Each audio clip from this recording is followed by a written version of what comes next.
Hi, we're here talking with Roy Mayorga of Stone Sour, and currently Roy is in the studio recording the new record that's going to be out in 2010. How you doing, Ray? Some I'm doing questions great. about How are that. you? How you doing, Ray? I'm great. How you doing, Phil? So tell me a little bit about the planning that has this led up record to this new record. The first one that you've done. So far as well, since the guys, Jim and Corey, have been on the road for the past couple of years with Slipknot, the rest of us have been separately just writing songs to contribute to the next Stone Sour record. So I've been working on my stuff as well in my studio here in LA, and wrote like maybe 20, 25 songs, and just picked maybe like a good 6 of them out of the 20 that I thought were decent enough, and submitted them to the guys. And we're all like submitting songs to each other, and they're sending, like Josh and Sean are sending me songs via internet, and I'd track drums to them, and we just send them back and forth to each other. That's how we've been writing. So you're mailing songs back and forth. Do they, in this process, do these songs become collaborations of the whole group? Pretty much, yeah. At the end of the day, yeah. But basically, like the way we've been working, we've been, like I said, been separately writing the songs and then just presenting them to each other, and then each person puts their twist on whatever the other individual who wrote the song came up with. Like, or they might even hear something that's different that they would want to add, and we just change it, kind of like rearrange and stuff like that. Do you core ideas? Do you come up with? Do the other guys ever come up with drum part ideas for you for songs that they've already started? Yeah, I mean, like for instance, Josh would write something on what's that? Easy Drummer, like just an idea of a pattern, and I would just elaborate more on it. But for the most part, the songs that I come up with, of course, I come up with my own drum parts on it. But yeah, I would take whatever they come up with and just elaborate, or I would just tell them, just send me the track without the drums, so I can come up with something that they wouldn't have thought of, and then they'll play me what they had written originally, and then I'll kind of like marry the two. Okay. What kind of setup do you have in your studio, and how do you put your initial tracks down? Setup as far as recording? As far as the drum setup. Drums, okay. I got a DW VLT set. For now, usually I play with 2 kick drums, but now just to make recording a little easier, and I just use 1 kick. So I got like a 24 by 18 kick, 12, 14, 18 tom, 14 by 6.5 snare. Just keep it simple like that. 2 crash, ride, couple chinas, and some Radia bells, Sabian Radian bells and stuff.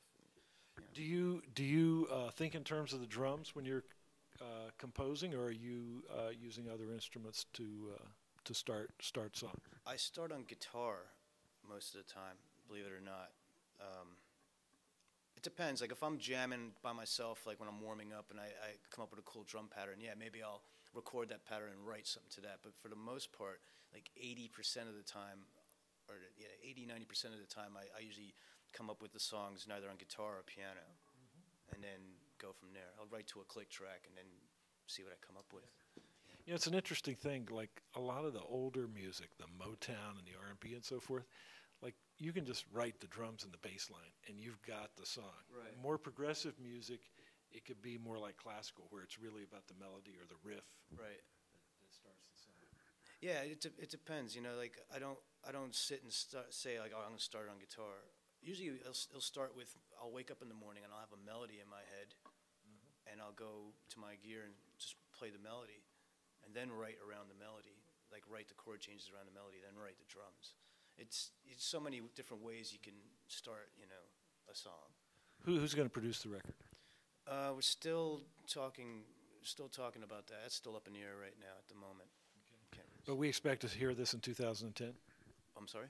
We expect to hear it in 2010? Oh, yeah, definitely. Yeah, I think hoping to get it out by May. Yeah. Let's go back a little bit before the last Stone Sour record. You just mentioned you were born in New York. How did you come out to L.A.? I came out to L.A. about 10 years ago, like summer of '99. It was right after I was briefly in Soulfly in the beginning, like '97. Me and Max Cavalera started Soulfly together. I did like a couple of years with Soulfly, and then we parted ways. And then I wanted to change, so I ended up moving to Los Angeles. You know, there really wasn't anything left for me in New York. You know, it was kind of hard living there, being a musician. You know, and trying to make it as a musician there. So I figured move out to LA and, you know, in the heart of it all, you know, try to put something together. And you know, ended up getting where I wanted to go eventually. It took a bunch of years, but you know, it was worth it.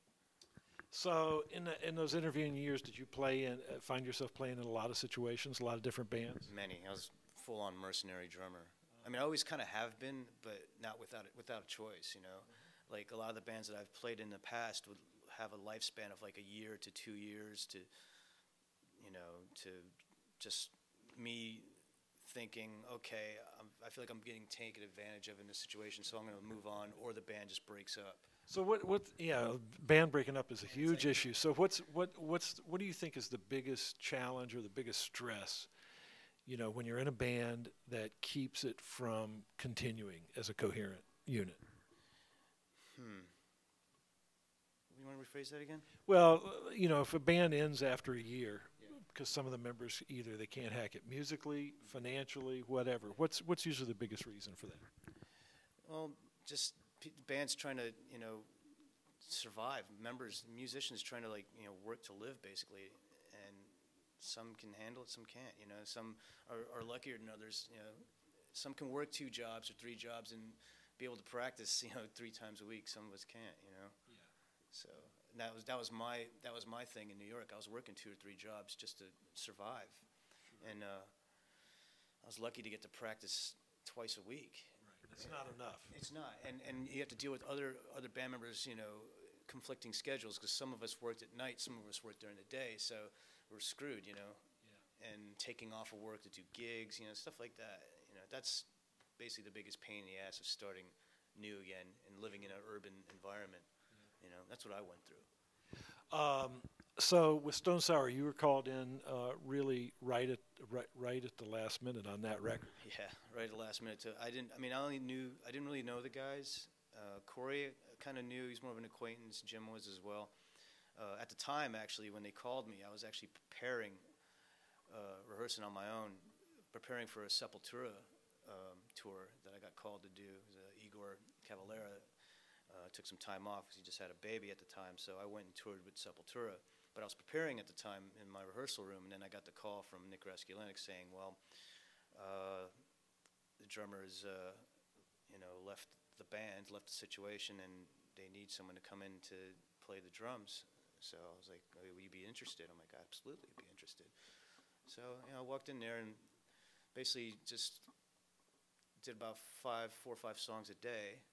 3 songs a day, something like that. Just listened to them and, you know, got into them and just jumped in the lion's den and just started tracking. Great. It sounds like it's going to be a great thing, this new record, with all the prep time that you guys have and touring behind it. Yeah, now we know each other. Being a real band. Yeah. So we're looking forward to it. Yeah, me too. All right, thanks. Right on.